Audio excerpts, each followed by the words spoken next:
नमस्कार दोस्तों, get success 247 की एक और नई वीडियो में आप सभी का स्वागत है।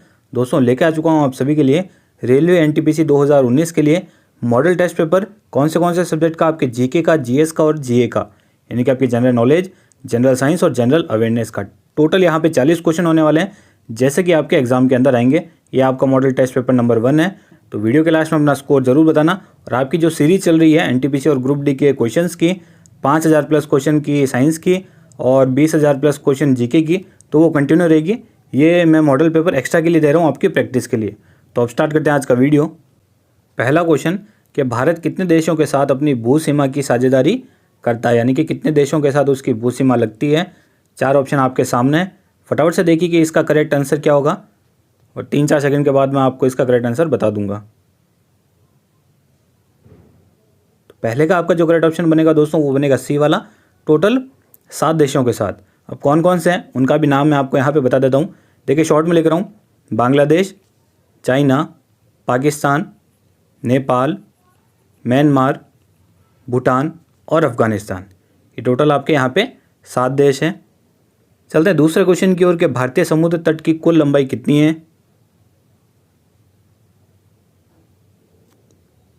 तो इसका जो करेक्ट ऑप्शन बनेगा वो बनेगा बी वाला, 7,516। ये टोटल कितनी है, 7,516.5 किलोमीटर। तो पॉइंट्स में मैंने यहाँ पे नहीं लिखा है, इसलिए मैं आपको एग्जैक्ट और एक्यूरेट यहाँ पे बता रहा हूँ। तीसरा क्वेश्चन कि कौन सा नगर भारत का मैनचेस्टर के नाम से जाना जाता है।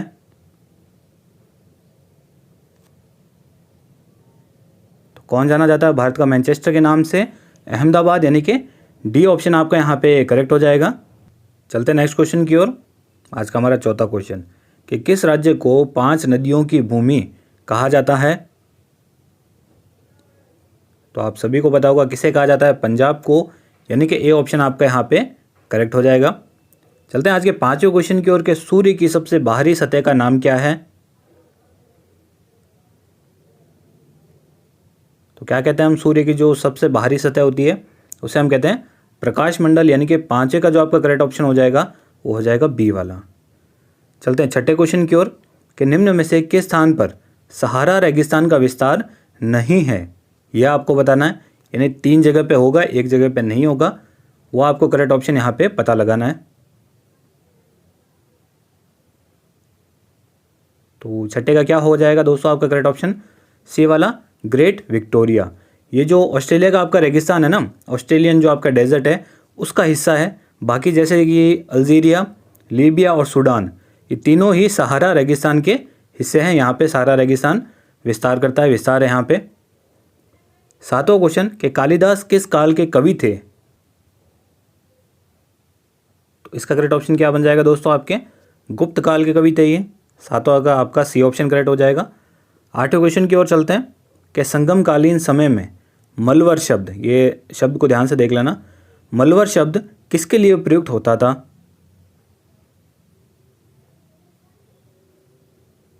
तो दोस्तों ये होता था डाकू के लिए, डाकू को कहा जाता था मलवर।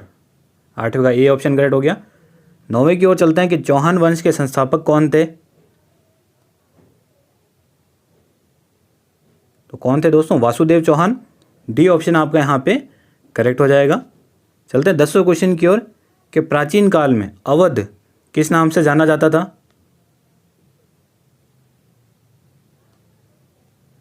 तो किस नाम से जाना जाता था दोस्तों अवध, कौशल नाम से। डी ऑप्शन आपका यहाँ से करेक्ट हो जाएगा।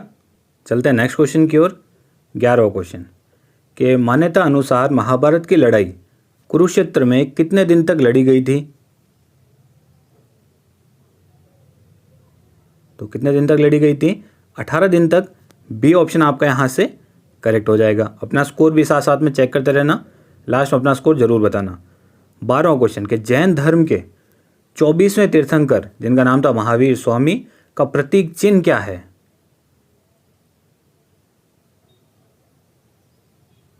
तो इनका प्रतीक चिन्ह क्या है, सिंह। बी ऑप्शन आपका यहां से करेक्ट हो जाएगा। चलते हैं 13वें क्वेश्चन की ओर कि हड़प्पा के कुम्हारी कार्य में आमतौर पर किस रंग का उपयोग किया जाता था। मतलब हड़प्पा जो सभ्यता थी उस समय में कुम्हार जो कार्य करते थे ना, वो अपने कार्य के अंदर कौन सा रंग सबसे ज़्यादा प्रयोग में लेते थे या आमतौर पर कौन सा रंग सबसे ज़्यादा उपयोग करते थे, वो आपको बताना है। तो क्या हो जाएगा दोस्तों इसका करेक्ट ऑप्शन सी वाला, लाल रंग। ठीक है, आगे चलते हैं 14th क्वेश्चन की ओर कि वह बोइंग विमान जिसे इथोपियन एयरलाइंस दुर्घटनाग्रस्त होने के कारण भारत में प्रतिबंधित कर दिया गया, तो कौन सा बोइंग विमान है, ये भी करंट का क्वेश्चन है आपके। तो कौन सा दोस्तों, ए ऑप्शन आपका यहां से करेक्ट हो जाएगा, बोइंग 737। 15वां क्वेश्चन कि अंतर्राष्ट्रीय किडनी दिवस 2019 में आयोजित किया गया किस दिन, यह आपको बताना है। तो किस दिन किया गया था दोस्तों, 14 मार्च को, यानी कि ए ऑप्शन आपका यहां से करेक्ट होगा।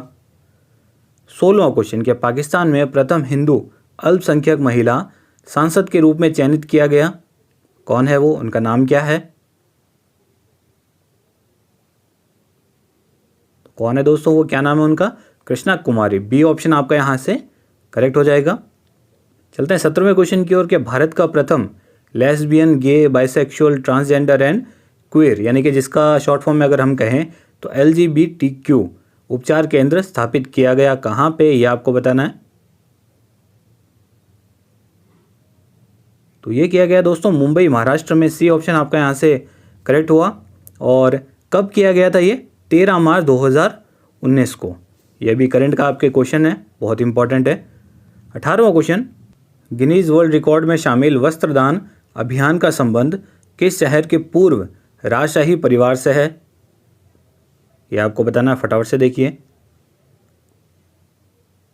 तो किससे दोस्तों, उदयपुर। तो उदयपुर शहर के जो पूर्व राजशाही परिवार हैं, उन्होंने अभी हाल ही में वस्त्रदान अभियान का आयोजन करवाया था और उसे गिनीज वर्ल्ड रिकॉर्ड में शामिल किया गया, और ये भी आपके 13 मार्च को हुआ था, 13 मार्च 2019 को। तो 18 का आपका डी ऑप्शन करेक्ट हो जाएगा। 19वां क्वेश्चन कि वर्ल्ड गोल्ड काउंसिलिंग की नवीनतम रिपोर्ट के अनुसार भारत को स्वर्ण भंडार की सूची में कौन सा स्थान प्रदान किया गया है, या कौन सा स्थान मिला है भारत को। तो यहाँ पे दोस्तों करेक्ट ऑप्शन आपका हो जाएगा बी वाला, 11वां स्थान मिला है भारत को। और पहला स्थान मैं आपको यहाँ पे बता देता हूँ, मिला है अमेरिका को।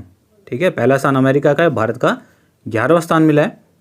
चलते हैं आज के 20वें क्वेश्चन की ओर के वह देश जिसके साथ राष्ट्रीय ज्ञान नेटवर्क के विस्तार संबंधी समझौता हस्ताक्षर किए गए हैं। तो किसके साथ किए गए हैं भारत के, और दूसरा देश कौन सा है उसका आपको नाम बताना है। तो करेक्ट ऑप्शन आपका यहाँ पे हो जाएगा सी वाला, बांग्लादेश। चलते हैं 21वें क्वेश्चन की ओर के वह शहर जहाँ प्रधानमंत्री द्वारा पंडित दीनदयाल उपाध्याय पुरातत्व संस्थान का उद्घाटन किया गया। तो कहाँ पे किया गया दोस्तों, नोएडा, उत्तर प्रदेश में। ए ऑप्शन आपका यहाँ से करेक्ट होगा। चलते हैं 22वें क्वेश्चन की ओर के बम्बई को मुंबई नाम कब दिया गया। तो कब दिया गया था दोस्तों, 1995 के अंदर। सी ऑप्शन आपका यहाँ से करेक्ट हो जाएगा। चलते हैं 23वें क्वेश्चन की ओर के पटना उच्च न्यायालय की स्थापना कब की गई। पटना जो आपका हाईकोर्ट है उसकी स्थापना कब की गई। तो कब की गई थी दोस्तों, सी ऑप्शन करेक्ट हो जाएगा, 1916 में ये की गई थी, 3 फरवरी 1916। ठीक है, आगे चलते हैं 24वें क्वेश्चन की ओर के दिल्ली में संसद भवन का जो निर्माण है किस अवधि के दौरान किया गया था। तो कब किया गया था दोस्तों, ये बी ऑप्शन आपका यहाँ पे करेक्ट हो जाएगा। 1921 से लेके 1927 के मध्य, 21 में स्टार्ट हुआ था, 27 में खत्म हो गया था इसका कार्य, और 27 में इसका उद्घाटन कर दिया गया था। चलते हैं अगले क्वेश्चन की ओर। 25वां क्वेश्चन कि भारत की संसदीय प्रणाली कहाँ से ली गई है, यानी कि किस देश से ली गई है। तो दोस्तों ये ली गई है ब्रिटेन से। ए ऑप्शन आपका यहाँ पे करेक्ट होगा। अगला क्वेश्चन कि राज्यसभा की सदस्यता की अवधि क्या है, यानी कि कितने साल की अवधि है, कितने वर्ष की अवधि होती है। तो दोस्तों ये होती है 6 साल की, 6 वर्ष की। डी ऑप्शन आपका यहाँ पे करेक्ट हो जाएगा। चलते हैं 27वें क्वेश्चन की ओर कि अस्पृश्यता का अंत संविधान के किस अनुच्छेद द्वारा किया गया है। कौन सा अनुच्छेद है दोस्तों वो? 27 का आपका डी ऑप्शन करेक्ट होगा, अनुच्छेद 17। 28वां क्वेश्चन के 25 जुलाई 2012 को प्रणब मुखर्जी ने भारत के कौन से राष्ट्रपति के रूप में पदभार ग्रहण किया था? तो ये कौन से राष्ट्रपति हुए थे भारत के? ये हुए थे 13वें। ठीक है, अभी 14th आपके राष्ट्रपति चल रहे हैं और इनसे पहले हुए थे प्रणब मुखर्जी जो कि 13वें राष्ट्रपति थे। तो यहाँ पे आपका करेक्ट ऑप्शन हो जाएगा बी वाला। चलते हैं 29वें क्वेश्चन की ओर कि किसी राज्य में राष्ट्रपति शासन का तात्पर्य है कि वहाँ राज्य संचालित होता है, किसके द्वारा, यह आपको बताना है। तो वहाँ राज्य किसके द्वारा संचालित किया जाता है? उसी राज्य के राज्यपाल द्वारा। तो 29 का आपका ए ऑप्शन करेक्ट हो चुका है। 30वां क्वेश्चन के निम्न में से किस कारण बादल आकाश में तैरते हैं? तो परफेक्ट रीजन दीजिए। तो 30वें का आपका करेक्ट ऑप्शन बन जाएगा सी वाला, निम्न घनत्व के कारण जो बादल है वो आकाश में तैरते हैं। चलते हैं 31वें क्वेश्चन की ओर कि निम्न में से कौन सा उपकरण ध्वनि ऊर्जा को विद्युत ऊर्जा में बदलता है? तो कौन सा उपकरण है इनमें से? सी वाला, माइक्रोफोन। माइक्रोफोन क्या करता है कि ये ध्वनि ऊर्जा को विद्युत ऊर्जा में बदलता है और जस्ट इसका अपोजिट करता है लाउड स्पीकर जो कि आपके विद्युत ऊर्जा को ध्वनि ऊर्जा में बदल देता है। तो इन दोनों में कभी भी कंफ्यूज मत होना, ये जस्ट एक दूसरे के अपोजिट है। चलते हैं 32वें क्वेश्चन की ओर कि विमानों की ऊंचाई, ठीक है ध्यान रखना कि विमानों की ऊंचाई मापने में किस उपकरण का उपयोग किया जाता है? तो कौन सा है वो आपका उपकरण, इंस्ट्रूमेंट कौन सा है? अल्टीमीटर, यानी कि बी ऑप्शन आपका यहाँ पे करेक्ट हो जाएगा। 33वां क्वेश्चन के किसी तत्व का परमाणु भार 35 है तथा 18 इलेक्ट्रॉन है, तो उस तत्व में प्रोटॉनों की संख्या कितनी होगी? तो कितनी होगी दोस्तों? 18 हो जाएगी, यानी कि डी ऑप्शन आपका यहाँ पे करेक्ट होगा। 34वां क्वेश्चन कि तापमान के बढ़ने के साथ परमाणुओं का औसत वेग क्या होगा? बढ़ेगा, घटेगा, समान रहेगा, जो भी है ऑप्शन देख के जवाब दीजिए।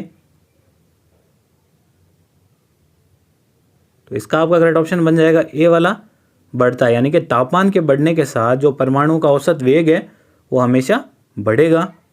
चलते हैं अगले क्वेश्चन की ओर। 35वां क्वेश्चन, रिकेट्स है एक बीमारी कहाँ की? इन चारों ऑप्शन में से आपको ये बताना है कि आपके शरीर की किस प्रकार की या कहाँ की ये बीमारी है। तो दोस्तों रिकेट्स जो आपकी बीमारी है वो हड्डियों से संबंधित है, ये आपकी हड्डियों की एक बीमारी है। 35वें का आपका डी ऑप्शन करेक्ट हो जाएगा। 36वां क्वेश्चन के प्रकाश संश्लेषण की क्रिया में किस प्रकार का प्रकाश सबसे अधिक प्रभावशाली होता है? तो किस कलर का होता है ये आपको वो बताना है। तो करेक्ट ऑप्शन क्या हो जाएगा 36वें का? सी वाला, लाल रंग। आगे चलते हैं 37वें क्वेश्चन की ओर कि नीति आयोग के प्रथम उपाध्यक्ष कौन थे? तो क्या होगा दोस्तों आपका यहाँ पे करेक्ट ऑप्शन बी वाला, अरविंद पनगड़िया। ये नीति आयोग के प्रथम उपाध्यक्ष थे, सबसे पहले यही बने थे। और आप सभी को पता होगा कि जो नीति आयोग है उसके जो अध्यक्ष होते हैं वो हमेशा कौन होते हैं? प्रधानमंत्री, यानी कि अभी कौन है? नरेंद्र मोदी। चलते हैं अगले क्वेश्चन की ओर। 38वां क्वेश्चन, ध्यान से देखना इस क्वेश्चन को कि GST-AT यानी कि जिसका फुल फॉर्म आपका goods and service tax appellate tribunal के राष्ट्रपीठ के गठन को कैबिनेट ने कब मंजूरी दी? यह आपको बताना है।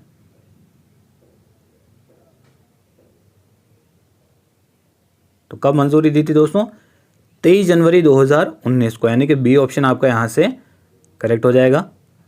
चलते हैं अगले क्वेश्चन की ओर कि इंटीग्रेटेड सर्किट चिप यानी कि जिसे हम कहते हैं IC चिप पर किसकी परत होती है?